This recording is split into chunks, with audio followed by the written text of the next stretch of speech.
Il ne reste que cendres et gravats de la demeure de Bouraïla, éleveur Peul, installé depuis quelques années à Tieningboé dans le département de Mankono. Dans cette zone agricole, plus d'1 millier d'éleveurs depuis le début des années 2000 prospèrent. Mais la cohabitation avec les autochtones a pris du plomb dans l'aile. Ces derniers reprochent aux éleveurs de laisser leurs bêtes détruire les plantations.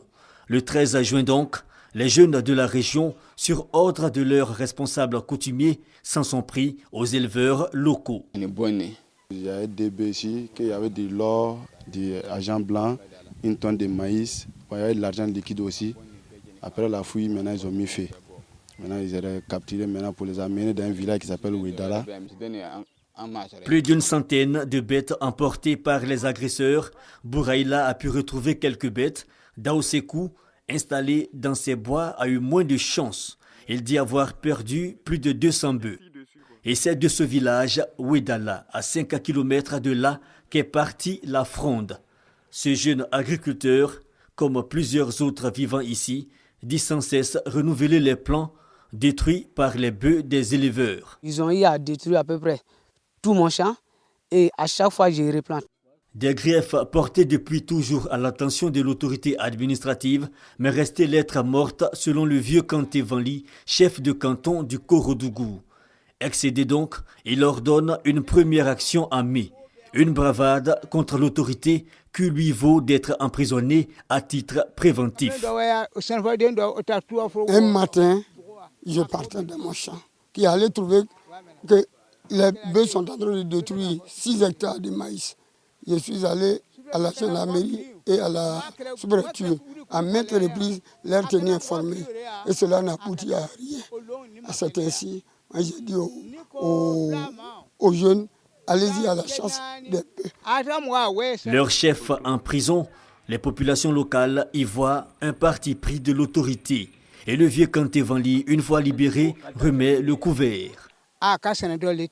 Dans ce pays, nous n'avons jamais entendu qu'un chef de canton a été arrêté et emprisonné sans cause.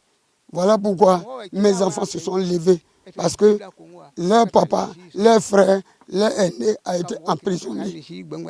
Conséquence, le 13 juin dernier, plusieurs hordes de jeunes venus de Ouidala et d'autres villages investissent le chef-lieu, saccagent la sous-préfecture et massacrent des bœufs.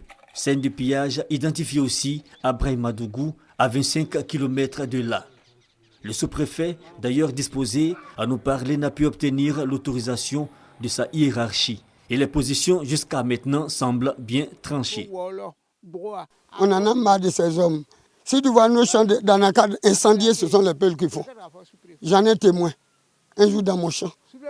Alors, voilà pourquoi j'ai dit trop c'est trop. Je ne veux plus voir de peuls sur mon territoire Korodougou. Les dégâts qui étaient commis sont trop. Il y a les gens, les baies sont finis. Il y a les gens, ils n'ont plus rien. Maintenant, cette justice doit être faite. Et dans la région, on n'est pas encore sorti de l'auberge. D'autres pillages de bœufs ont eu lieu à Ouaradala, autre sous-préfecture, à quelques kilomètres de là, au moment où autorités locales et les ministres de l'Agriculture et de la Production animale sont instruits par le gouvernement de ramener définitivement la paix dans la région.